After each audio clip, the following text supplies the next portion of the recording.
பண்டிகையின் 2வது நாளுக்காக கர்த்தரை நான் ஸ்தோத்திரிக்கிறேன்.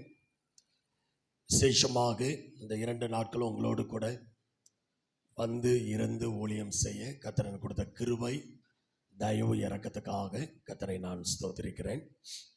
இந்த நாளிலும் 2வது நாள் பண்டிகையிலே கர்த்தருடைய வார்த்தையை தியானிப்பதற்கு தெய்வம் ஏற்படுத்தி கொடுத்த அந்த நேரத்துக்காக ஸ்தோத்திரம். இப்பொழுது நம்ம மத்தியில் தேவ சபையின் தலைமை போதகர் ரெவரண்ட் இஸ்ரேல் ஐயா நம்ம மத்தியில் இருப்பது கர்த்தருக்கு ஸ்தோத்திரம். ஐயாவையும் அருமையான பாஸ்டர் அவர்களையும் பார்ப்பது உண்மையாகவே பாஸ்டர் பவுலஸ் ஐயா, நான் என்னுடைய ஊழியத்தில் அதிகமாய் அவரோட ரொம்ப பழகலைனாலும் பார்த்து பேசின அனுபவங்கள் உண்டு. தேனிக்கு அடிக்கடி ஐயா வருவாங்க, அப்போ அவங்கள பார்ப்பது உண்டு. இன்னைக்கு காலையில் கூட பாஸ்டர்ட்ட அவங்கள குறித்து பேசிட்டு வந்தேன். நல்ல ஒரு ஊழியத்தை தேவ சபையில் துவங்கி ராமேஸ்வரம் பகுதியில் அநேக ஜனங்களை ஆண்டுக்குள்ளே நடத்த, அநேக சபைகளை ஊழியக்காரர்களை உருவாக்க தேவனால் பயன்படுத்தப்பட்ட ஒரு பாத்திரம். தொடர்ந்து அம்மாவையும் அன்பு அவங்க பிள்ளைகளையும் இன்றைக்கு கர்த்தர் பயன்படுத்தி வருகிறார். பாஸ்டருடைய ஓட்டம் உண்மையாகவே எல்லாருக்கும் முன்பாக ஒரு சாட்சியான ஒரு ஓட்டமாக ஓடி முடிந்ததற்காக கர்த்தரை நான் ஸ்தோத்திரிக்கிறேன். தேவ கிருபையினாலே நாம் இந்த 2வது நாள் கூடுகையிலும் சத்தியங்களை தியானித்து குறித்த நேரத்தில் நாம் முடிக்க போகிறோம். நாம் கூடி வந்திருக்கிற இந்த கூடுகையின் நோக்கம் நம்ம எல்லாரும் அறிந்திருக்கிறோம். நிசான் 14 என்கிறதான ஒரு பண்டிகை, அப்படிதான் நோட்டீஸில் போட்டிருக்கிறோம். நிசான் 14 சந்தோஷ பண்டிகை என்று சொல்லி. நேற்று தினம் நான் சொன்னேன், நிசான் 14னா என்ன, அதற்கும் சித்திரை 1க்கும் உள்ள தொடர்பு என்ன. அப்ப நேற்று சித்திரை குறித்த நிறைய விளக்கங்களை பார்த்தோம். இன்றைக்கு இன்னும் கொஞ்சம் ஆழமாக சில சத்தியங்களை உங்களுக்கு சொல்லிக் கொடுக்கணும்னு சொல்லி நேற்றே நான் சொன்னேன். இன்னைக்கு எத்தனாவது நாள்? ஏப்ரல் மாதம் 14, நிசான் மாதம் 14. அதே நேரத்தில் இன்னைக்கு எத்தனாவது தமிழ் மாதத்தின் நாள்? 1வது மாதம் 1வது நாள் சித்திரை 1. இது எல்லாமே ஏதோ அமைந்தது என்று நினைக்கக்கூடாது. இதெல்லாமே தேவனுடைய திட்டம். முதலாவதாக நாம் புரிந்து கொள்ள வேண்டும், இந்த கேலண்டர் சிஸ்டம் எப்படி வந்தது. நேற்று கூட கொஞ்சம் நான் சொன்னேன். கேலண்டர் என்கிற ஆங்கிலேய வார்த்தையை தான் நம்ம எல்லாருக்கும் தெரியும். ஆனால் அது தமிழிலிருந்து போனது, தமிழிலிருந்து உருவானது என்பது எத்தனை பேருக்கு தெரியும்? கேலண்டர் என்கிற வார்த்தை அதனுடைய அர்த்தம் காலத்தை தெரிவித்தல் என்ற அர்த்தம். காலத்தை தெரிவித்தல், இன்டிமேட்டிங் தட் டைம், காலத்தை தெரிவித்தல். இதுதான் கேலண்டருடைய சரியான தமிழ் அர்த்தம், காலத்தை தெரிவித்தல்.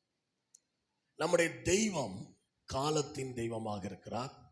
நம்முடைய தெய்வம் நேரத்தின் தெய்வமாக இருக்கிறார். அவர் ஒருவர் தான் சகலத்தையும் உண்டு பண்ண தேவனாக இருக்கிறார்.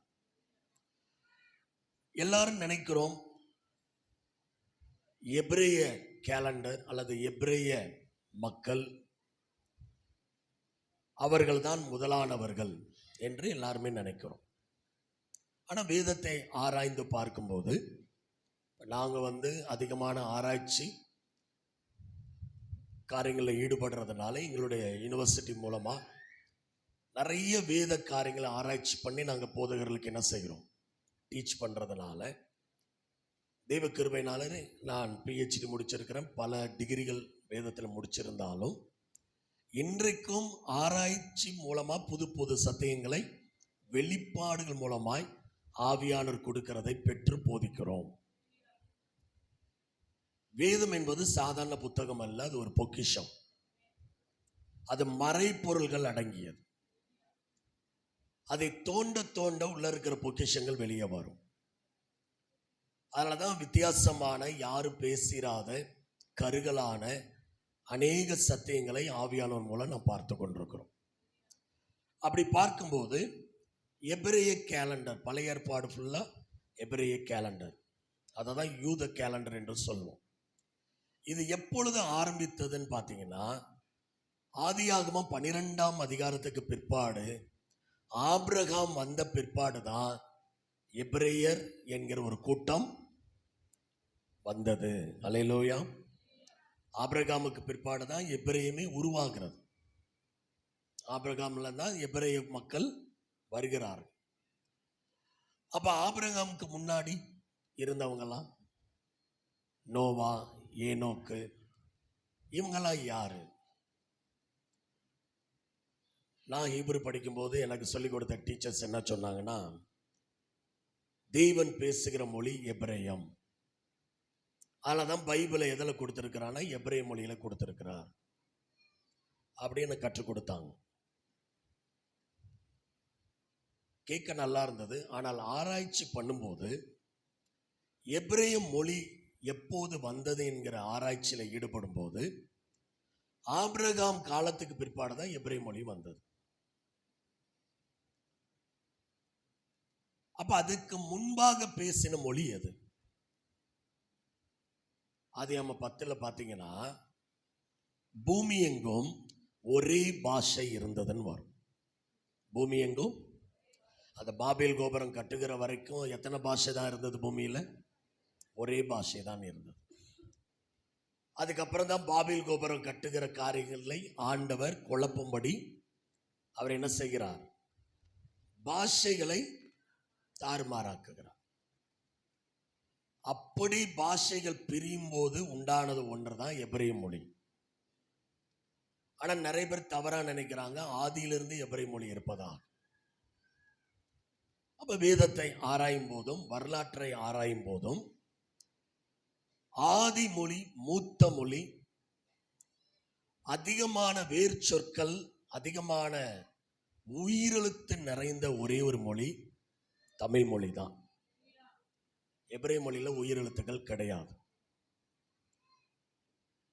அப்ப நோவா, ஏனோக்கு, ஆதாம், இவங்கெல்லாம் என்ன மொழி பேசி இருக்கிறார்கள் அப்படின்ற ஒரு மொழி ஆராய்ச்சி பண்ணும்போது கண்டிப்பாக அதுல தமிழ் தான் வந்து நிற்கிறது. ஆனா அன்றைக்கு பேசின தமிழ் வேற, இப்போ நாம் பேசுகிற தமிழ் வேற. 20,000 ஆண்டுகளுக்கு முன்பாக கண்டுபிடிக்கப்பட்ட கல்வெட்டில் எழுதப்பட்டிருக்கிற தமிழ் மொழியை குறித்த அந்த கல்வெட்டினுடைய காரியங்கள்ல தமிழ் மொழி எப்படி எழுதப்பட்டிருக்குன்னா, ஆனா, ஆவண்ணா அப்படின்னு எழுத்து வரும்போது 3வது ஒரு எழுத்து வருகிறது. நம்ம எல்லாம் ஈன்னு சொல்லுவோம். ஆனா 20,000 வருடங்களுக்கு முன்பாக இருக்கிற கல்வெட்டுல பாத்தீங்கன்னா ஆயுத எழுத்து வருகிறது. ஆனா, ஆவண்ணா, 3வது லெட்டர் என்னன்னா 3 புள்ளி, ஆயுத எழுத்து. நம்ம நினைச்சிட்டோம் ஆயுதம் எழுத்துன்னு நினைச்சிட்டோம். அது தவறு. நம்ம கூட பிள்ளைங்களுக்கு பாடத்தில் போட்டிருப்பாங்க, ஒரு பெரிய கேடகம் 2 வால் போட்டு அது ஒரு ஆயுத எழுத்துன்னு சொல்லுவாங்க. அது ஆயுத எழுத்து கிடையாது. ஆயுத அப்படின்னா ஈ போட்டு புள்ளி வச்சு தா போடணும். ஆயுத எழுத்து, அதுக்கு என்ன அர்த்தம்னா ஆய்வு செய்ய வேண்டிய எழுத்து. ஆயுதம் அல்ல, ஆயுத, ஆய்வு, ஆய்வு செய்ய வேண்டிய ஒரு எழுத்து அப்படின்ற காரியம் தான் வருகிறது. இதுக்கெல்லாம் எவிடன்ஸ் நான் நிறைய வச்சிருக்கிறேன். நிறைய பழைய காலத்து தமிழ் மொழிகளில் லெட்டர்ஸ்லாம் எடுத்து வச்சிருக்கிறேன். அதில் பார்த்தீங்கன்னா ஆனா, அவனா, ஈனா வராது, 3 புள்ளி வச்சிருப்பாங்க. ஏன் இந்த 3 புள்ளி வருகிறது என்று பார்க்கும்போது, இந்த 3 புள்ளி வரக்கூடிய அந்த எழுத்துக்கு ஒரு பேர் வைக்கிறாங்க, சித்திர எழுத்து. என்ன எழுத்து? சித்திர எழுத்து என்று பேர் வைக்கிறாங்க. இந்த சித்திர எழுத்து அப்படின்னா பட எழுத்துன்னு நம்ம வச்சுக்கோங்களேன். பிக்சர், படம், ஒரு படத்தை வைத்து ஒரு எழுத்தை விவரிப்பது. எபிரேய மொழியில் அப்படிதான் நிறைய படங்கள் வைத்து தான் எழுத்துக்களை சொல்லுவோம். அப்ப இந்த 3 புள்ளி என்பது ஒரு சித்திரை எழுத்தாக சொல்லப்படுகிறது.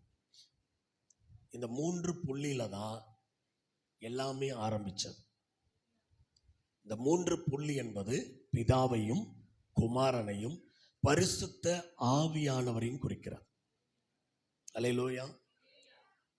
அப்ப அந்த ஆயுத எழுத்தை ஆய்வு செய்யும் போது நமக்கு என்ன விளங்குகிறது என்று சொன்னால், சித்திர எழுத்து எதை குறிக்கிறது என்றால் சித்திரையை குறிக்கிறது. நேற்று நான் சொன்னேன், சித்திரை 3 பிரிச்சு சொன்னேன். சித்தம், வெளிச்சம், அறிவு என்கிற காரியங்களும் உள்ளார எப்படி வருதுன்னு சொன்னேன். ஏன்னா இந்த மாதிரிலாம் யாரும் ஆராய்ச்சி பண்றது கிடையாது. இதை பைபிளோடு இணைத்து கண்டுபிடித்து பேசுவதும் கிடையாது. ஆனா நமக்கு இப்படிப்பட்ட ஒரு கிருபை ஆண்டவர் கொடுத்து இந்த நிசான் 14 எப்படி சித்திரையோடு நாம் இணைத்து புரிந்து கொள்ளலாம் என்று கற்றுக்கொண்டு வருகிறோம். அப்ப சித்திரை என்பது சித்திரை எழுத்தோடும், இன்னும் சொல்ல போனால் சித்திரை என்பது தெய்வத்தோடும் தொடர்புடைய ஒரு வார்த்தை. அல்லேலூயா. நேற்று நான் சொன்னேன், சித்திரை என்பதற்கு தமிழ்ல ஆடு என்று அர்த்தம். lamb of God, ஆட்டுக்குட்டி ஆகிய தெய்வம். சித்திரை என்பதற்கு ஆடு என்று அர்த்தம். அதனாலதான் அந்த ஆடு ஏன் வந்தது அப்படின்னா, பழைய ஏற்பாடுலையும் புதிய ஏற்பாடுலையும் சரி, ஆடு வந்தாலே அதுக்கு அர்த்தம் பலி என்று அர்த்தம். அப்ப தெய்வம் சித்திரையாக இருக்கிறார், தெய்வம் ஆடாக இருக்கிறார் என்று சொன்னால் அவர் என்னவாக இருக்கிறார்? பலியாக இருக்கிறார். ஏன் அவர் பலியாக வர வேண்டும்? நேற்று பார்த்தோம், பரலோகத்தில் எப்படி பலியானார், பழைய ஏற்பாட்டில் எப்படி அவர் பலியாக்கப்பட்டதுக்கு சில அடையாளங்கள்லாம் நேற்று நான் சொன்னேன். நேற்று ஒரு ஊழியக்காரர் கேட்டார் பாஸ்டர் இடத்துல. பாஸ்டர் கேட்டாங்க, பரலோகத்தில் இயேசு பலியானார்ன்னு நேற்று சொல்லி கொடுத்தல. அப்போ ஒரு கேள்வி, நேற்று நான் சொன்ன பரலோகத்தை சுத்திகரிக்க அங்கே ஆட்டுக்குட்டி பலியிடப்பட்டது. எந்த வசனத்தை வச்சு பார்த்தோம்? வெளிப்படுத்தின விசேஷம் 13ஆம் அதிகாரம் 8ஆம் வசனம் படிங்க. உலக தோற்றம் முதலாம் முன்னா. என்ன சொன்ன நேற்று? உலக தோற்றம் முன்னே. முதல் ரதம் மாத்திருங்க, ஒரிஜினல் அப்படி இல்லை. உலக தோற்றத்துக்கு முன்னே அடிக்கப்பட்ட ஆட்டுக்குட்டி. அப்ப உலக தோற்றத்துக்கு முன்னே அடிக்கப்பட்டிருக்காருன்னா எங்க?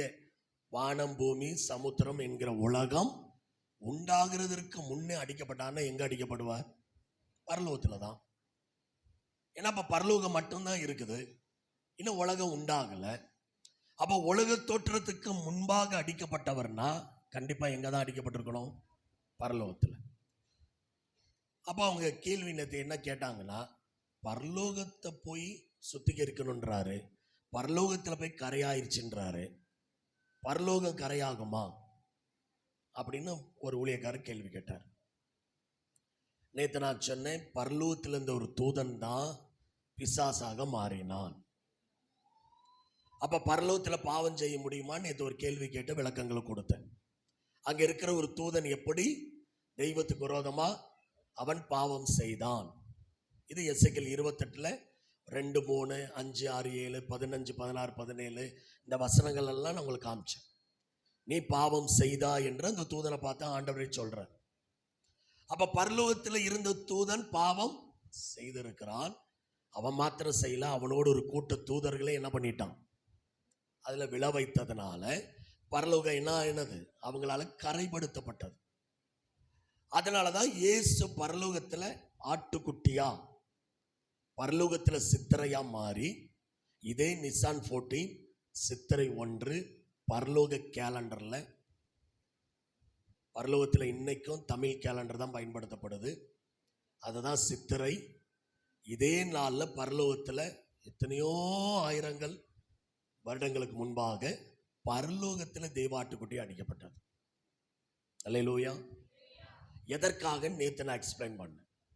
ஒரு வசனம் படிங்க, எபிரேயர் 9ஆம் அதிகாரம் 23ஆம் வசனம். ஆதலால் பரலோகத்தில் உள்ளவைகளுக்கு சாயலானவைகள் உலக பிரகாரமான ஆடுகளின் பலிகளினாலே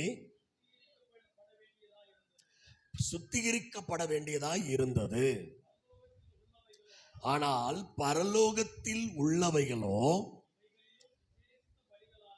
இவைகளிலும் விசேஷித்த பலிகளாலே. எத்தனை பேருக்கு புரியுது? பரலோகமும் சுத்திகரிக்கப்பட வேண்டியதாமே. பழைய ஏற்பாடுல ஆடை பலியாக செலுத்தி சுத்திகரிப்பை கொடுத்தார்கள். எங்க? ஆசரிப்பு கூடாரத்துல.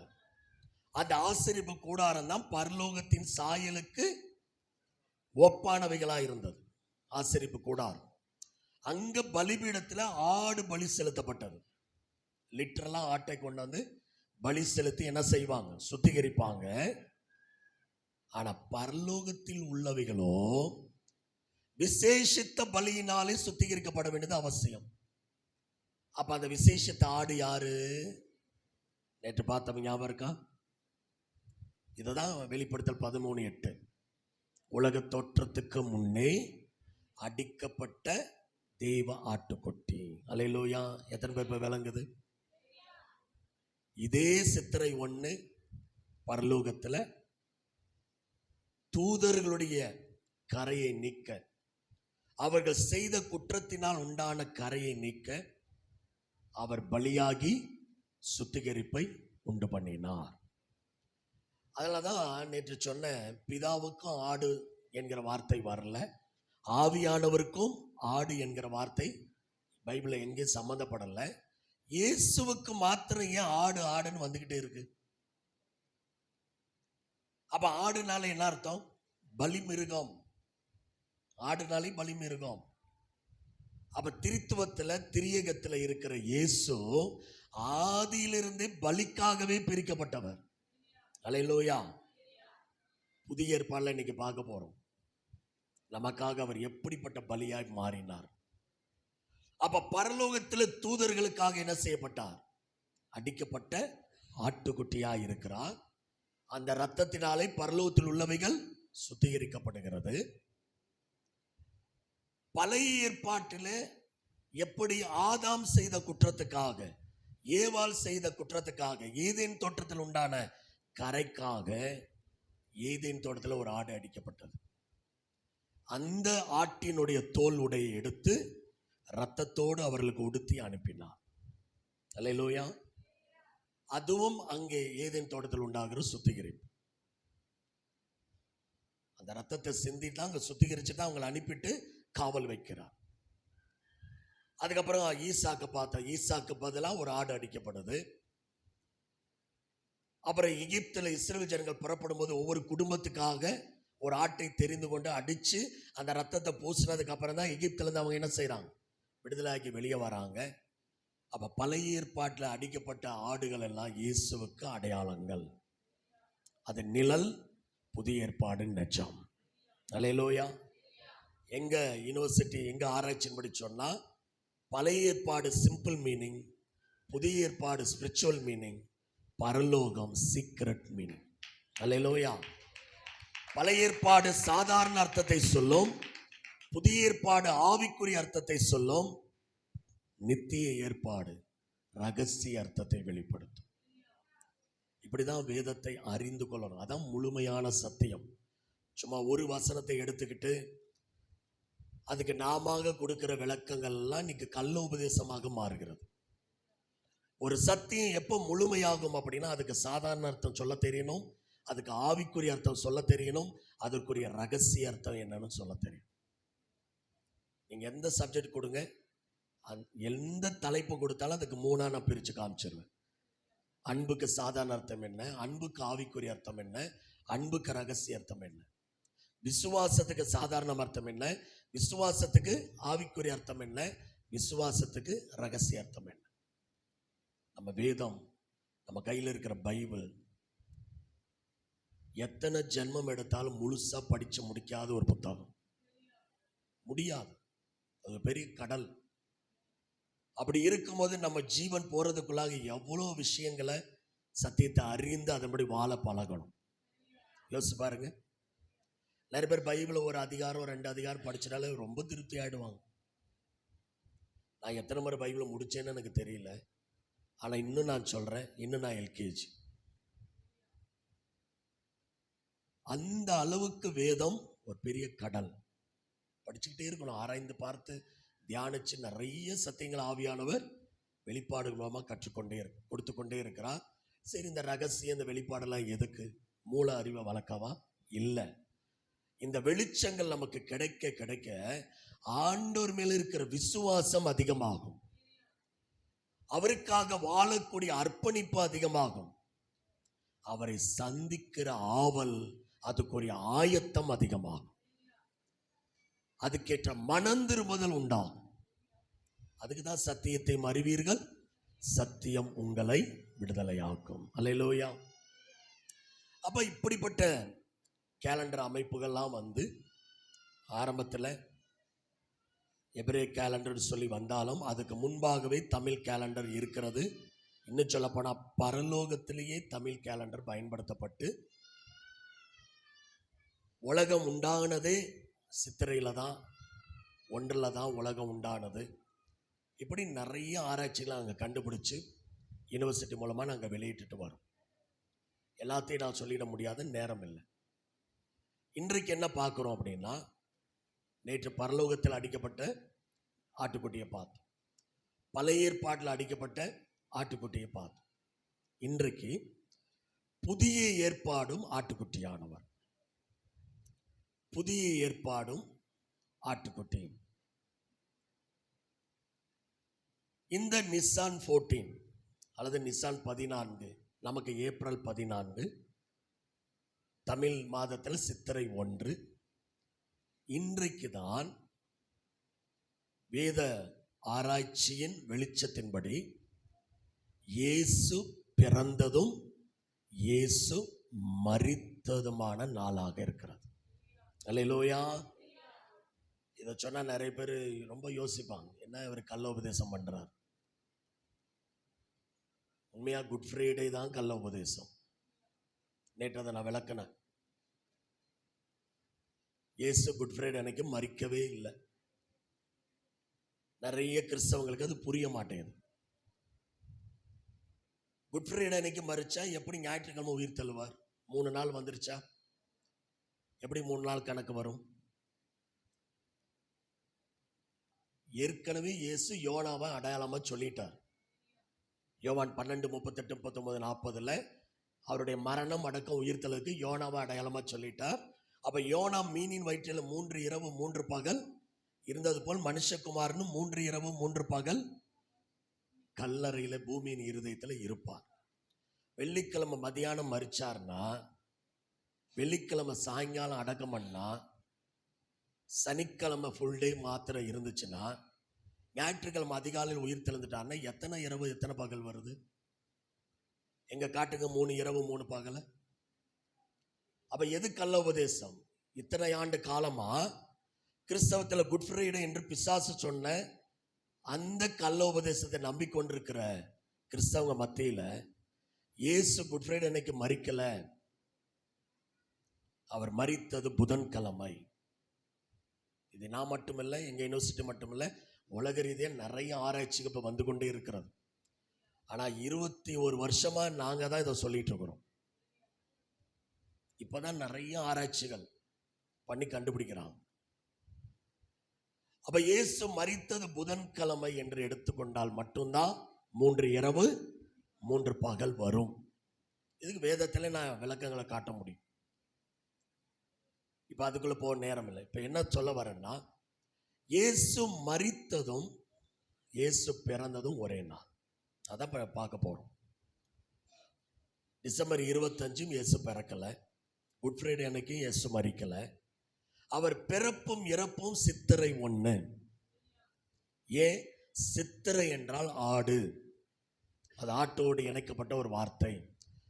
ஆடு என்றால் பலி செலுத்துதல். அப்ப சித்திரை என்பது ஆடோடும் பலி செலுத்துதலோடு தொடர்புடையதாய் இருக்கிறபடியினால் இயேசுடைய பிறப்பை இப்ப முதலாவது பார்ப்போம். பிறப்புல எப்படி ஆடு தொடர்புடையதாக இருக்கிறது. இரண்டாவது அவர் ஊழியத்தை பார்ப்போம். ஊழியத்தில் எப்படி ஆடு அவரோட தொடர்புடையதாக இருக்கிறது. மூன்றாவது அவருடைய மரணத்தை பார்ப்போம். அந்த மரணத்தில் எப்படி ஆடு தொடர்புடையதாக இருக்கிறது. உயிர்த்தெழுந்த இயேசு ஆட்டை பத்தி ஏன் பேசினார், அது வரைக்கும் பார்த்து முடிக்க போறோம். அல்லேலூயா. இப்ப இயேசுடைய பிறப்பு முதலாவது நாம் பார்க்க போகிறோம். அதுக்கு முன்பாக இயேசு பிறந்து ஊழியம் செய்யும் போது யோவான் என்ன அவரை பார்த்து சொன்னார், அதை வாசிங்க. யோவான் 1:29. யோவான் எழுதின சுவிசேஷம் 1ஆம் அதிகாரம். இதோ உலகத்தின் பாவத்தை சுமந்து தீர்க்கிற தேவ ஆட்டுக்குட்டி. யோவான் என்ன சொல்லுகிறார்? யோவான் இதோ உலகத்தின் பாவத்தை சுமந்து தீர்க்கிற தேவ ஆட்டுக்குட்டி. இயேசு அப்பதான் ஊழியத்துக்கு வர்றார். ஊழியத்துக்கு வரும்போது அவர் என்னன்னு சொல்றாரு? இதோ உலகத்தின் பாவத்தை சுமந்து தீர்க்கிற தேவ ஆட்டுக்குட்டி. இது ஊழியத்துல அவர் சொல்ற வார்த்தை. ஆனா இப்ப அவர் பிறப்புக்கு வருவோம். இயேசுடைய பிறப்புல இந்த ஆடு எப்படி இணைக்கப்படுகிறது? இயேசு எங்க பிறந்தார்? முதல் கேள்வி. லூக்கா 2ஆம் அதிகாரம் 14ஆம் வசனம். லூக்கா 2ஆம் அதிகாரம் 14ஆம் வசனம். ம்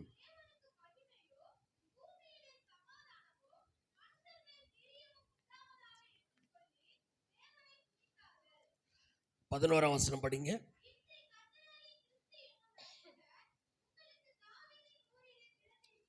இயேசு எங்க பிறந்திருக்கிறார்? தாவீதின் ஊர்ல. தாவீதோட ஊர் எது? பெத்லகேம். அப்ப இயேசு பிறந்தது தாவீதின் ஊர் ஆகிய பெத்லகேம். எதற்காக தாவீதின் ஊர்ல பெத்லகேம்ல பிறக்கணும்? பழைய ஏற்பாடுல தாவீதை குறித்து சொல்லப்படும் போது தாவீதை அதிகமாக ஆடோடு இணைத்துதான் வேதம் சொல்லுகிறது. தாவீது ஒரு நல்ல மேய்ப்பன். ஆண்டவர் ஏன் தாவீதை ராஜாவாக்கினார்னா, சிங்கத்துக்கும் கரடின் வாய்க்கும் ஆட்டுக்குட்டியை தப்புவித்தார். தன் ஜீவனை பணயமாக வைத்து தாவீது என்ன பண்ணார்? தன் ஆடுகளை காப்பாற்றினபடியே தன் ஜனங்களையும் அப்படி ஒரு நல்ல மேய்ப்பனா இருந்து காப்பாற்றுவான் என்றுதான் தாவீதை ராஜாவாக்கினார். அப்ப தாவீது என்ன வேலை செஞ்சாரு? ஆடுகளை மேய்க்கிறவன். அப்ப ஆடுகளை மேய்க்கிறதுனால தாவீதின் ஊர் பெத்லகேம். இந்த பெத்லகேம் தான் ஆடுகளை மேய்க்கிறதுலயே மிக முக்கியமான ஒரு ஊர். ஏன்னாங்க எல்லா ஊர்லயும் ஆடுகள் மேய்க்கிறாங்களா, அது என்ன பெத்லகேம்ல மாத்திரம் அதிக முக்கியத்துவம் சொல்றீங்க? எல்லா ஊர்லயும் ஆடுகள் மேய்க்கலாம், ஆடுகள் இருக்கலாம். ஆனா பெத்லகேம்ல இருக்கிற ஆடுகள் மட்டும்தான், நல்ல கவனிங்க, எருசலேம்ல பலி செலுத்துவதற்காக வளர்க்கப்படுகிற ஆடுகள். அந்த ஆட்டுகளுடைய வகைக்கு பேர் நொக்கோடு. நொக்கோடு என்றாலே பலிக்கான ஆடுகள் என்று அர்த்தம். நொக்கோடு இது பெத்லகேம்ல தான் வளர்ப்பாங்க. அங்கே வளர்க்கப்படுகிற ஆடுகள் எல்லாம் எருசலேம்ல என்ன செய்வாங்க? பலிக்காக கொண்டு செல்வாங்க. அதுதான் மேய்ப்பர்கள் ரொம்ப கவனமா அந்த ஆட்டை என்ன செய்வாங்க? அது குட்டி போட்ட உடனே ஏதாவது பழுது இருக்கான்னு பார்த்து அது காயப்படாம ரொம்ப ரொம்ப முக்கியத்துவம் கொடுத்து பாதுகாப்பாங்க. அப்ப இயேசு எங்க பிறந்திருக்கிறார்? பெத்லகேம்ல பிறந்திருக்கிறார். யார் ஊர்ல பிறந்திருக்கிறார்? மேய்ப்பனாகிய தாவீதின் ஊர்ல பிறந்திருக்கிறார். என்னவா பிறந்திருக்கிறார்? ஒரு ஆடாக பிறந்திருக்கிறார். அல்லேலூயா. ஒரு ஆட்டுக்குட்டியாக பிறந்திருக்கிறார். அது என்ன ஆட்டுக்குட்டி? ஏன் பெத்லகேம்ல பிறந்தார்? பலிக்கான விசேஷமான ஆடு. அல்லேலூயா. பெத்லகேம்ல மட்டும்தான் அந்த ஆடுகளை வளர்த்து எருசலேம் கொண்டு வருவாங்க. வேற எங்கேயும் அந்த ஆடுகள் வளர்க்க மாட்டாங்க. இப்படி ஒரு முக்கியத்துவம். இப்ப இயேசு பிறக்கும் போது 3 கூட்டத்தோட அந்த பிறப்பை நம்ம சம்மந்தப்படுத்தி பார்க்கலாம். முதலாவது, இயேசு பிறந்த அந்த சம்பவம் யாருக்கு அறிவிக்கப்பட்டது தெரியுமா? அதே லூக்கா 2ஆம் அதிகாரம் எடுங்க, 8ஆம் வசனம் படிங்க. ஆம் ஆம் நல்ல கவனிங்க. மேய்ப்பர்கள் ராத்திரியிலே வயல்வெளியில் தங்கி தங்கள் மந்தையை காத்து கொண்டிருந்தார்கள்.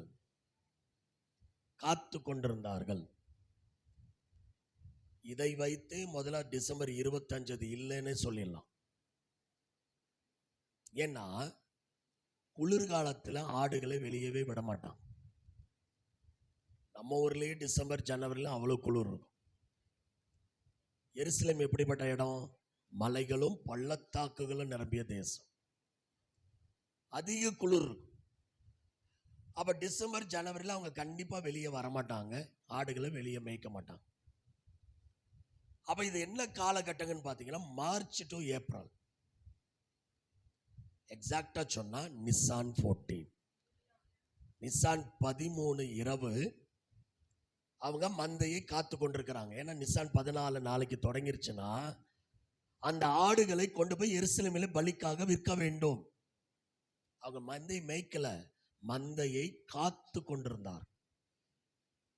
அடுத்த நாள் கொண்டு போய் பலிக்காக அந்த ஆடுகளை விற்பதற்கு பாதுகாத்து கொண்டிருக்கிறாங்க. இந்த சமயத்துல யார் போறா? 9ஆம் வசனம். அவ்வேளையிலே ஆம், வந்து நின்றான், பிரகாசித்தது.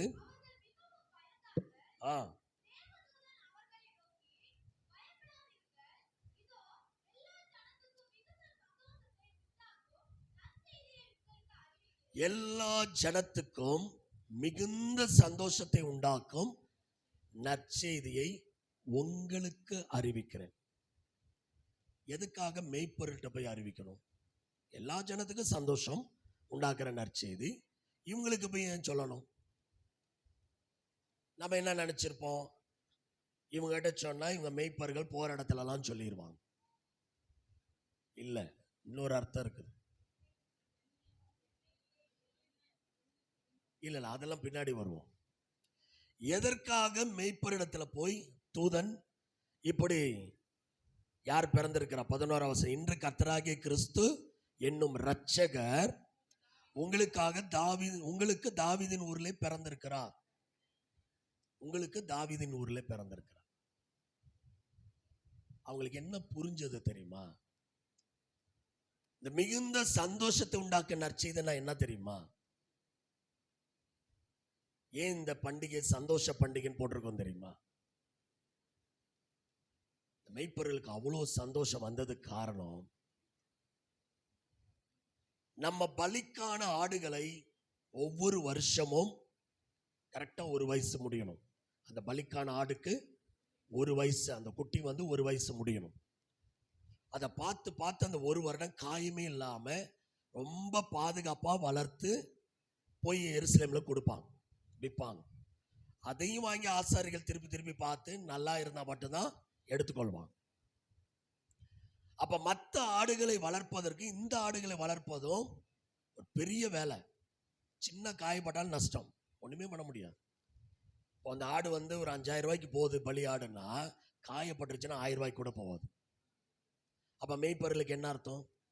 நஷ்டம்.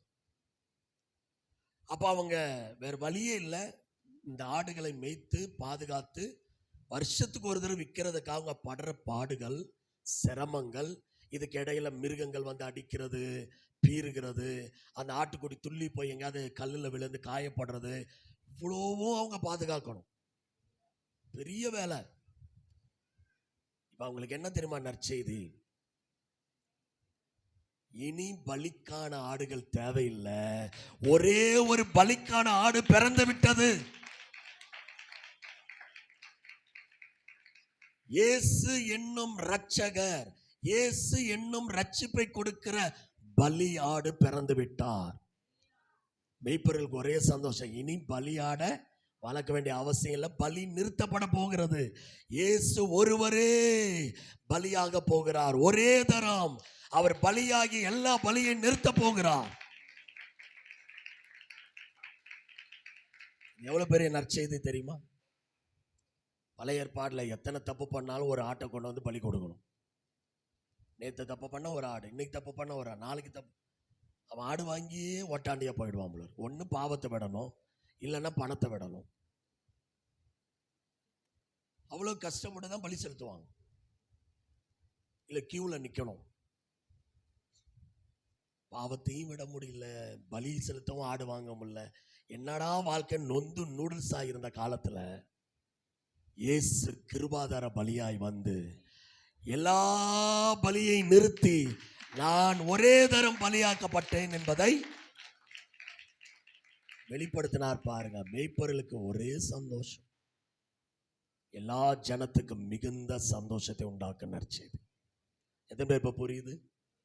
ஏன் சித்திரை 1 நிசான் 14 சந்தோஷ பண்டிகை எத்தனை பேர் இப்ப புரியுது? இல்லைன்னா நம்மளும் டெய்லி ஒரு ஆட்டை கொண்டு போய் அதை பலி கொடுத்துட்டு தான் இருக்கணும். ஏன் ரட்சிக்கப்படுறதுக்கு முன்னாடி எத்தனை கோழி அறுத்திருப்போம், எத்தனை ஆட்டு தலையை அறுத்திருப்போம், எத்தனை கோயிலில் போயிட்டு இன்னைக்கும் பலி செலுத்திட்டு இருக்கிறாங்களா இல்லையா? ஏன்னா அவங்க கண்ணுன்னு திறக்கப்படலை, இயேசுவை இன்னும் அறியல. இயேசு ஒரே பலியாக அவர் எல்லாத்தையும் செய்து முடித்து விட்டார் என்ற விசுவாசம் வரல. ஆனா உலகத்தாருக்கு தெரியுது, பலி செலுத்தலைன்னா கோபம் வந்துடும், அழிவு வந்துடும், மனுஷரோட அக்கிரம பாவம் அதிகமா இருக்கிறதுனால அந்த தெய்வம் என்ன பண்ணிரும், அந்த ஊரை தண்டிச்சிரும் சொல்லி என்னென்னமோ பலிகள் எல்லாம் செலுத்துறான்.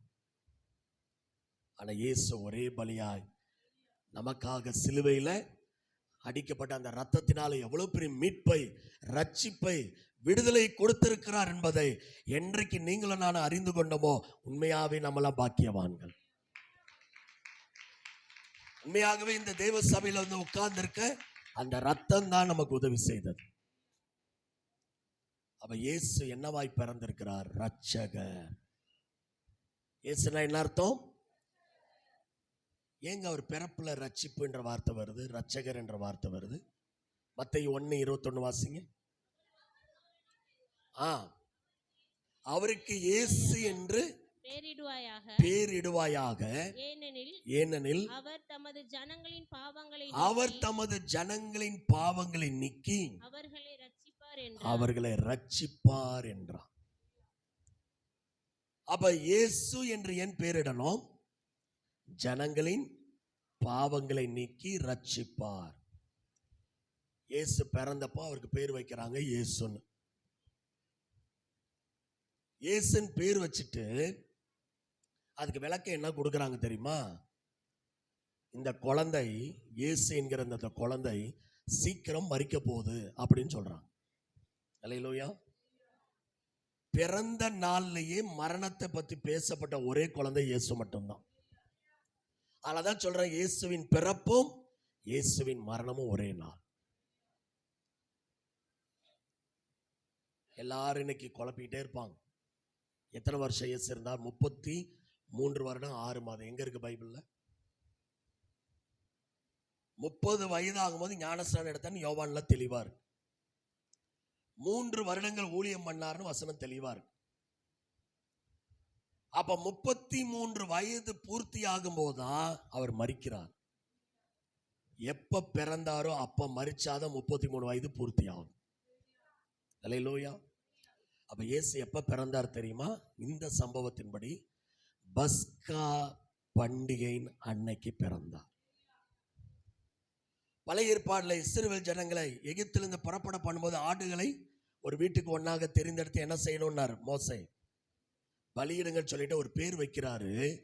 இது கர்த்தருடைய பஸ்கா, இது கர்த்தருடைய பஸ்கா என்று பேர் வைக்கிறார்.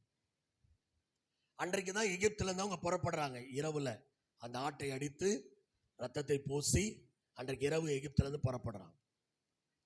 அப்ப பஸ்கா அன்னைக்கு ஆடு அடிக்கப்பட்ட அதே நாள்ல பஸ்கா அன்னைக்கு இயேசு பிறக்கிறார். விடியற் காலத்துல அவங்க போய் ஆட்டை பலி கொடுக்க போகணும். அதுக்கு தான் மெய்ப்பர்கள் என்ன செய்யறாங்க, ஆட்டை மந்தையை பாதுகாத்துட்டு இருக்கிறாங்க. காலையில விடிஞ்சா கொண்டு போய் கொடுக்கணும். பஸ்கா ஆரம்பிச்சிருச்சு. செய்தி வருது, பஸ்கா அன்னைக்கு ஒரு ஆடு பிறந்திருக்கிறது. அல்லேலூயா. எத்தனை பேர் புரியுது நான் சொல்றது? இயேசு பிறப்பும் இயேசுவின் மரணமும் ஒரே நாள். இத கிறிஸ்தவத்துல தந்திரமா மறைத்தது பிசாசின் சதி. எல்லாருக்கும் தெரியும் டிசம்பர் 25 இயேசு பிறக்கலன். ஆனாலும் வருஷம் வருஷம் என்ன பண்ணிட்டு தான் இருக்கிறோம், கொண்டாடிட்டு தான் இருக்கோம். ஏன் சத்தியத்தை அறிஞ்சதுக்கு அப்புறம் இன்னைக்கு கொண்டாடினா என்ன? இன்னைக்கு கிறிஸ்துமஸ் கொண்டாடினா என்ன? இன்னைக்கு இயேசுவின் மரணத்தை கொண்டாடினா என்ன? யாரோ போட்ட சட்டத்தை புடிச்சுக்கிட்டு கேலண்டர்ல கொண்டாடுற ஒரு கூட்டமா இருந்த நம்ம வேத சட்டத்தின் ஒழுங்கின்படி கொண்டாடினா என்ன? அல்லேலூயா. எத்தனை பேரோட கண்கள் திறக்கப்படுது? இல்லைன்னா இதெல்லாம் ஏன் நடந்ததுன்னு எனக்கு சொல்லணும். நீங்க நான் சொல்லது தவறுனா இதெல்லாம் ஏன் நடக்கணும்? பைபிள்ல ஏன் ஒரு ஆடா பிறக்கணும்? ஏன் ஒரு மெய்ப்பர்களுக்கு முதலாவது போய் சொல்லணும்? அவங்க போய், இவங்க மெய்ப்பர்கள் ஆடுகளை காத்து கொண்டிருக்கிறவர்கள் யாரை போய் பார்க்கறாங்க தெரியுமா? பிறந்த ஆட்டுக்குட்டியை போய் பார்க்கறாங்க. அல்லேலூயா. அப்ப அவர் ஆடு என்பதற்கு இன்னொரு அடையாளம். அந்த மெய்ப்பர்கள் போய் பார்க்கும்போது இந்த தூதன் என்ன சொல்றா தெரியுமா? பிள்ளையை துணிகளில் சுற்றி முன்னணியிலே கிடத்தி இருக்க காண்பீர்கள். எங்க முன்னணியில எதை கடத்துவாங்க தெரியுமா? புதிதாய் பிறந்த ஆட்டுக்குட்டியை தான் முன்னணியில கடத்துவாங்க. இப்ப 7ஆம் வசனம் படிங்க, 2:7. அவள் தன் முதற் பேரான குமாரனை பெற்று சத்திரத்திலே அவர்களுக்கு இடம் இல்லாதிருந்தபடியால் பிள்ளையை துணிகளில் சுற்றி முன்னணியிலே கிடத்தினார். அப்ப எதை முன்னணியில கிடத்துவாங்கன்னா, ஆட்டுக்குட்டியை தான், பிறந்த ஆட்டுக்குட்டியை தான் துணிகளை சுத்துவாங்க. ஏன் துணியில சுத்துவாங்க தெரியுமா? பிறந்த ஆட்டுக்குட்டி துள்ளி கூச்சு ஓடும். அப்ப அடிபற்றக்கூடாது, காயப்பற்றக்கூடாது. துணிகள் என்ன பண்ணுவாங்க, அது உடம்பு ஃபுல்லா கை கால்லாம் எல்லாத்தையும் சுத்தி பிறந்த ஆட்டுக்குட்டியை முன்னணியில கிடத்துவாங்க. அது இன்குபேட்டர் மாதிரி, சுண்ணாம்பு தொட்டி மாதிரி இருக்கும். அதுல இந்த ஆட்டுக்குட்டியை வைப்பாங்க. அதனுடைய பிறந்த குழந்தை இன்குபேட்டர்ல வைக்கிறாங்களே, அதுக்குரிய சூடு தேவைப்படும். இந்த மாதிரி ஒரு இடத்துல ஏன் இயேசுவை போய் கடத்தினாங்க சொல்லுங்க? எதுக்காக இயேசுவை முன்னணியில கடத்தணும்? அது ஏன் தூதன் மெய்ப்பொருள்கிட்ட போய் சொல்லணும்? துணிகளை சுத்தி முன்னணியில கடத்துறது ஆடு மட்டும்தானே, பிள்ளையை துணிகளை சுத்தி முன்னணியில கடத்திருக்காங்கன்றாங்களே. அப்ப அவங்களுக்கு புரிஞ்சிருச்சு, இயேசு என்றால் ஆடு, இயேசுதான் பலியாடு. மனு குலத்துக்கு மிகுந்த சந்தோஷத்தை உண்டாக்கக்கூடிய பலியாக ஆகப் போகிற இரட்சகராகிய தெய்வம் பிறந்து விட்டார் என்கிறதா உங்களுக்கு பெரிய சந்தோஷம். எதை புரியுது? அப்ப இயேசு பிறப்பும் இறப்பும் ஒரே நாள் என்பதற்கு இந்த சாட்சிகள், வசனத்தின் சாட்சிகள் நமக்கு தெளிவுபடுத்துறது. இன்னும் நிறைய இருக்கு, இன்னும் நிறைய இருக்கு. அடுத்தது பாருங்க, இன்னொரு சாட்சி. அந்த சாஸ்திரிகள் மத்தேயு 2ஆம் அதிகாரத்துல என்ன செய்யறாங்க? இயேசுவை பார்க்க அந்த கிழக்கிலிருந்து வராங்க. ஒரு நட்சத்திரம் அவங்களை வழி நடத்துது. அவங்க வந்து என்ன செய்யறாங்க? 11ஆம் வசனம், மத்தேயு 2:11. ஆம், கண்டு விழுந்து, ஆம்,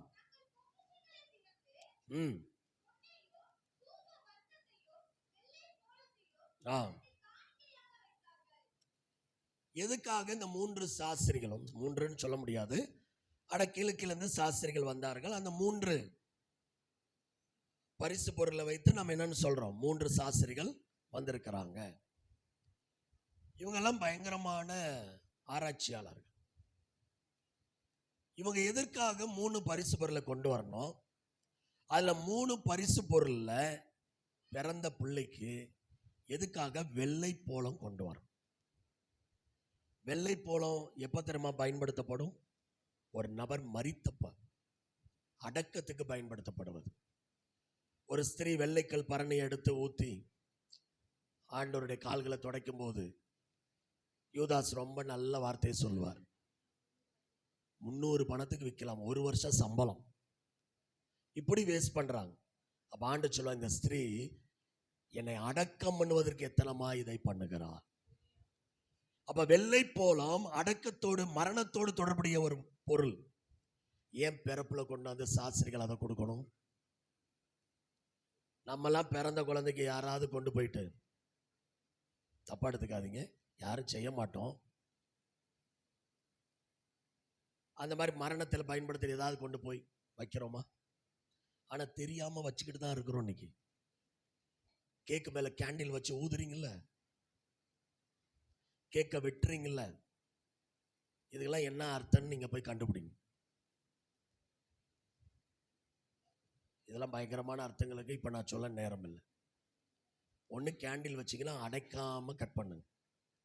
ஊதி அணைக்கிறதுனால நீங்க புது பிறந்தநாள் வந்துருச்சுன்னு நினைக்காதீங்க.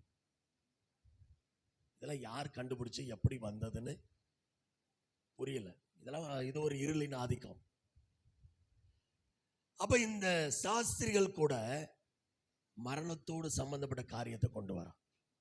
இது 2வது சாட்சி. 3வது சாட்சி லூக்கா 2ஆம் அதிகாரம். இயேசுவை, பிறந்த இயேசுவை 8ஆம் நாள் விருத்த சேதனம் பண்ணிட்டு 31வது நாள் சுத்திகரிப்புக்காக ஆலயத்தை கூட்டிட்டு போகும்போது அங்க சிமியோன் வந்து பார்த்து ஒரு சாட்சி கொடுக்கிறார். 30ஆம் வசனத்திலிருந்து படிங்க. இயேசுவை குழந்தை கையில வாங்கிட்டு என்ன சொல்றார்? ஆம். தேவரீர் சகல ஜனங்களுக்கு முன்பாக ஆயத்தம் பண்ணின உம்முடைய இரட்சணியத்தை என் கண்கள் கண்டது என்றான். நல்ல கவனிங்க. சகல ஜனங்களுக்கும் தேவரீர் முன்பாக ஆயத்தம் பண்ணின உம்முடைய இரட்சணியத்தை. அப்ப இயேசு சும்மா வரல, பிதாவாகிய தேவன் அவருடைய திட்டத்தின்படி அனுப்பி இருக்கிறார். யோவான் 3:16 இருக்குல்ல, இவ்வளவாய் இயேசுவை தந்தர்லி உலகத்தில் அன்பு கூர்ந்தார். இரட்சணியம் என்றாலே பலின்னு அர்த்தம். அது கீழே அவர் விளக்குறார் பாருங்க. 34 பாருங்க. பின்பு சிமியோன் அவர்களை ஆசீர்வதித்து, ஆம்,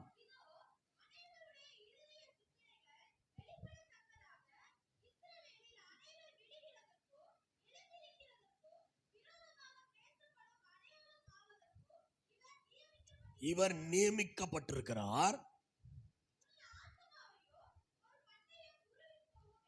ஆமென். இதான் இயேசுவின் மரணம். பிறந்த குழந்தை கையில வாங்கி சிமியோன் சொல்றாரு, இந்த குழந்தை இப்படியெல்லாம் அவமானப்படும், கடைசியில மரிக்கும், ஒரு பட்டையும் உன் இருதயத்தை உருவிப்போம். யாராவது பிறந்த நாள்ல இறந்த நாள பேசுவாங்களா? பிறந்த குழந்தையை வாழ்த்தும் போது இது இந்த வயசுல இப்படி சாவுன்னு சொல்லுவாங்களா? உலகத்திலேயே பிறப்புல இறப்பை பேசப்பட்ட ஒரே நபர் இயேசு மட்டும்தான். அல்லேலூயா. அல்லதான் இயேசு பிறந்தது சித்திரை 1, மரித்ததும் சித்திரை 1. எத்தனை பேர் புரியுது? எத்தனை பேர் புரியுது? இல்லைன்னா இந்த சம்பவங்கள்லாம் ஏன் நடக்குது? கேள்வி கேட்கணும். இதெல்லாம் ஏன் நடக்குது?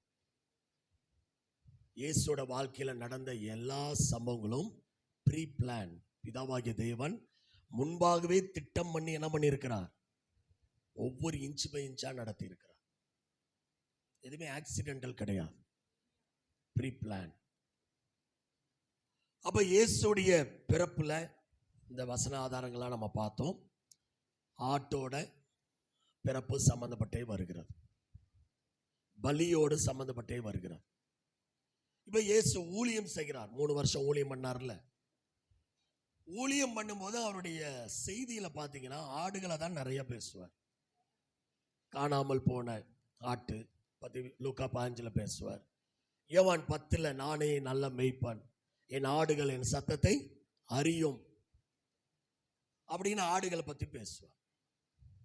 அந்த ஆடுகளுக்காக நான் ஜீவனை கொடுக்கிறேன் அப்படின்னு பேசுவார். கடைசியா பேதுருட்ட பேசும்போது ஆட்டுக்குட்டியை மேய்ப்பாயாகன்னு பேசுவார். ஏன் அவர் ஊழியத்துல அதிகமா ஆட்டை பத்தியே பேசியிருக்கிறார்? அப்ப இயேசுவினாலே ஆடு என்று அர்த்தம். அதான் யோவான் சொன்னார், உலகத்தின் பாவத்தை சுமந்து தீர்க்கிற தேவாட்டுக்குட்டி போகிறார். தேவாட்டுக்குட்டி போகிறார்னு இயேசுவை ஒரு ஆடாவே அவர் சொன்னார். மூன்றாவது, மரணத்துல இயேசு ஒரு ஆடாக அடிக்கப்பட்டார் என்பதை ஏசாயா 53 தீர்க்க தரிசனமாய் சொல்லப்பட்டிருக்கிறது. வாசிக்க கேட்கலாம். ஏசாயா 53 அதிகாரம் 5-7. நம்முடைய மீறுதல் நிமித்தம் நொறுக்கப்பட்டார், அவர் மேல் வந்தது, அவருடைய தழும்புகளால் குணமாகிறோம்.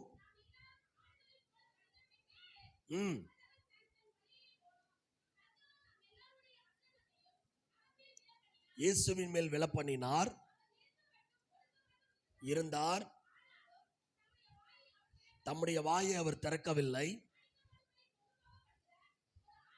ஒரு ஆட்டுக்குட்டியை போல தன்னை மயிர் கத்திரிக்கு முன்பாக சத்தமிடாதிருக்கிற ஆட்டை போல. அல்லேலூயா. மரணத்துல இயேசு ஒரு ஆடாக அடிக்கப்பட்டார் என்று ஏசாயா 53 அதிகாரத்தில் தீர்க்க தரிசனமாய் சொல்லப்பட்டிருக்கிறது. பிறப்பில் ஆடு, ஊழியத்தில் ஆடு, மரணத்திலையும் ஆடு. ஆடு என்றால் சித்திரை. அல்லேலூயா. ஆடு என்றால் பலிமிருகம். அப்ப இயேசுதான் பலியாக்கப்பட்டார், அதுக்காகவே பிறந்தார், அதுக்காகவே ஊழியம் பண்ணினார். அந்த வந்த நோக்கத்தை சிலுவையில செய்து முடித்தார். அப்ப இயேசு மரித்தது சித்திரை அன்னைக்கு தான். பிறந்தது எப்படி? பஸ்கா நாள் என்று பிறந்தாருன்னு சொன்னல. ஆடுகளை காத்து கொண்டிருக்கிறாங்க. விடிஞ்சா பஸ்கா பண்டிகை. ஆடுகளை கொண்டு போய் மேய்ப்பர்கள் என்ன பண்ணணும்? எருசலேம் போய் விற்கணும். இயேசு மரித்த அன்னைக்கும் பஸ்கா. பிலாத்து கேட்கிறா, இன்றைக்கு உங்களுடைய பண்டிகை ஆகிய பஸ்கா அல்லவா? இந்த பஸ்காவிலே ஒரு நபரை நான் விடுதலை பண்ணுவேன் அல்லவா? இயேசுவை விடுதலை செய்யட்டுமான்னு கேட்கிறார். அப்ப இயேசு மரித்த அன்னைக்கு என்ன பண்டிகை? பஸ்கா. எத்தனை பேர் புரியுது? பிறந்த பொழுதும் பஸ்கா, இயேசு மரித்த பொழுதும் பஸ்கா. அப்ப பிலாத்தே சொல்றார், உங்களுக்காக ஒருவன் நான் விடுதலை பண்ணணும். இல்ல, அவரை சிலுவையில் அறையுங்க. பரபாசை எங்களுக்காக என்ன செய்யுங்க? விடுதலை செய். ரொம்ப அதற்குள்ளும் ஒரு சத்தியம் மறைஞ்சிருக்கு. இயேசு மரிக்கும் போதும் ஒரு நபரை விடுதலை செஞ்சுட்டு மரிக்கிறார். சிலுவையில தொங்கும் போது ஒரு கல்லனை மனந்திருமுதலை நடத்திட்டு மரிக்கிறார். அப்ப அவர் மரிக்கிற வரைக்கும், அவர் பலியாகிற வரைக்கும் அவர் வந்த நோக்கம் நிறைவேறிக்கொண்டே இருக்கிறது. அல்லேலூயா. நேத்து நான் சொன்னேன், இயேசு மரித்து அடக்கம் பண்ணப்பட்டு 3ஆம் நாள் உயிர் தெழுந்ததுக்கு அப்புறம் அவரை யாரெல்லாம் அடிச்சாங்களோ, யாரெல்லாம் கேவலமா பேசினாங்களோ, யாரெல்லாம் உதாசீன, அத்தனை பேர் ரட்சிக்கப்பட்டு, அத்தனை பேர் ஊழியம் செய்த அத்தனை பேர் ரத்த சாட்சியா மரித்திருக்கிறான். இதுக்காக தான் இயேசு பிறந்தார், இதுக்காக தான் இயேசு மரித்தார். இன்றைக்கு இந்த சத்தியத்தை அறிய விடாம பிசாசு மறைச்சு, இதை அனுதினமும் பேச விடாம பிசாசு மறைச்சு, சபை வல்லமை இல்லாமல் போய் கொண்டிருக்கிறது. எப்ப சபையில வல்லமை வரும் தெரியுமா? அனுதினமும் இயேசுவின் மரணம், அடக்கம், உயிர்த்தெழுதலை எந்த சபை பேசிக்கொண்டே இருக்கிறதோ அந்த சபையின் மேல் தேவனுடைய பூரண கிருபை உண்டாகும். பூரண கிருபை உண்டாகும். அவங்கதான் உலகத்தை கலக்க முடியும். அவங்க மூலமா தேவன் அதிக மகிமையான காரியங்களை செய்வார். அந்த சபை ஆத்துமாக்களால் நிரப்பப்படும். ஏன்னா அங்கதானே இயேசுவின் மரணத்துக்கு முக்கியத்துவம் இருக்கிறது, அங்கேதானே இயேசுவின் பலிக்கு முக்கியத்துவம் இருக்கிறது, அங்கேதானே இயேசு சிந்தின ரத்தத்துக்கு முக்கியத்துவம் இருக்கிறதுனால அந்த சபையில ஆத்துமாக்கள் வந்து கொண்டே இருப்பார்கள். எந்த சபையில இயேசுவின் மரண அடக்கம் உயிர்த்தெழுதல் பேசப்பட வருஷத்துக்கு ஒரு தடவை பேசுறாங்களோ அந்த சபை வளராது.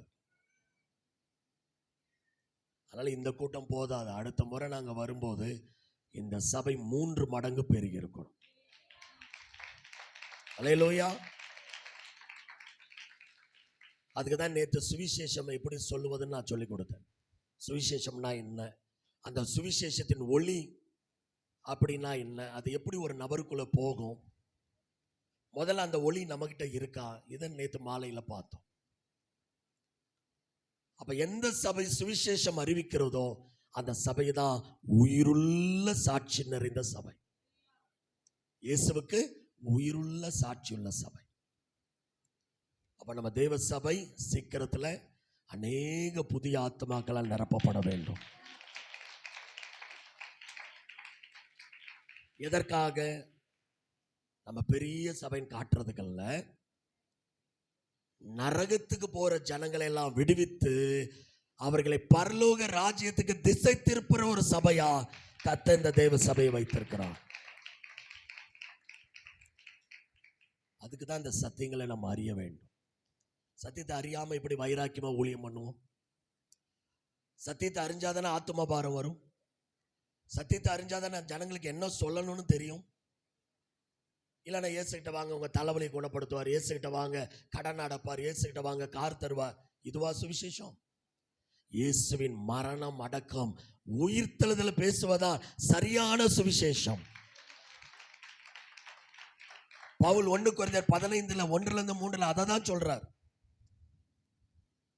மறுபடியும் நான் உங்களுக்கு சொல்கிறேன், இயேசுவின் மரண அடக்கம் உயிர்த்தெழுதலை சுவிசேஷமாக பிரசங்கிங்க.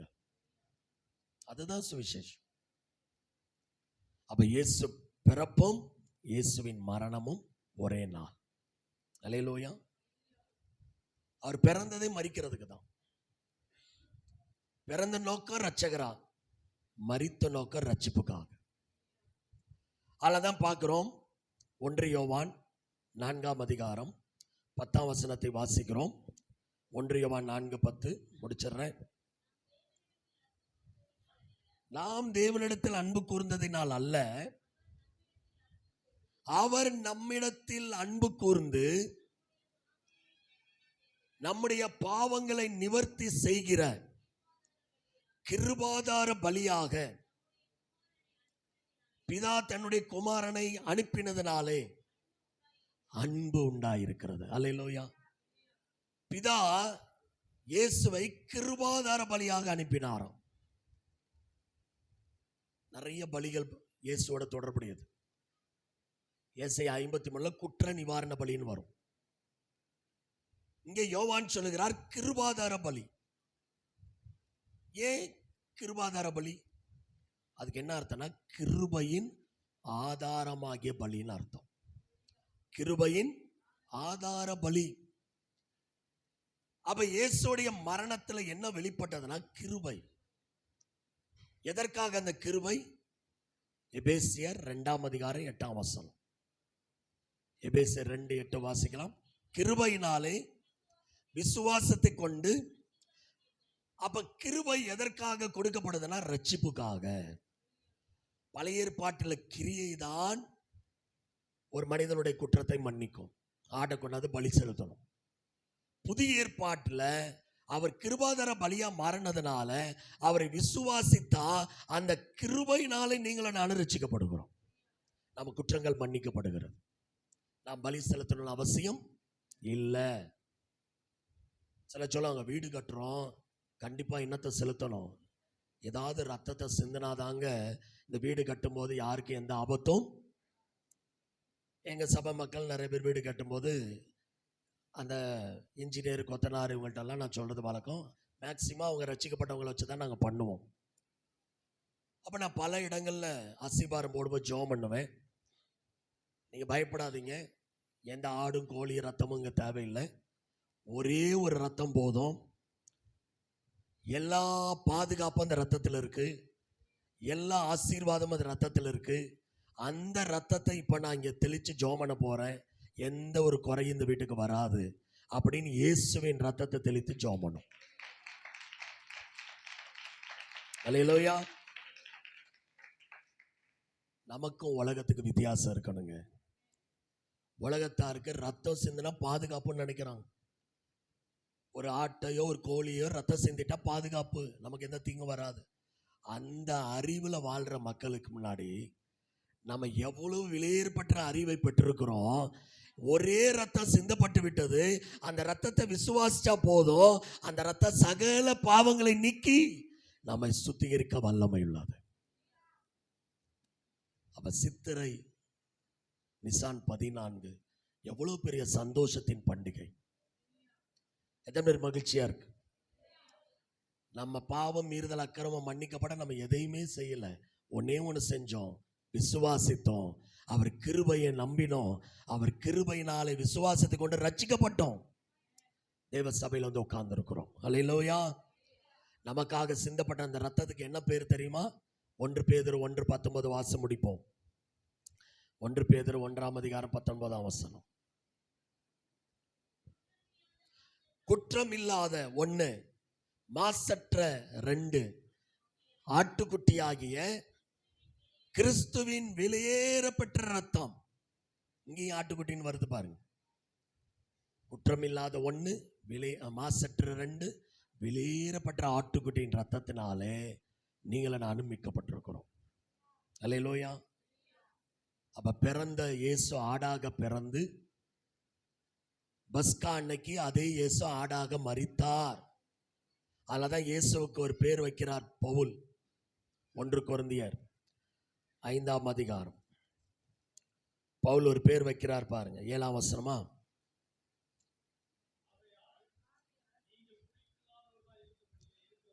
ஆம்.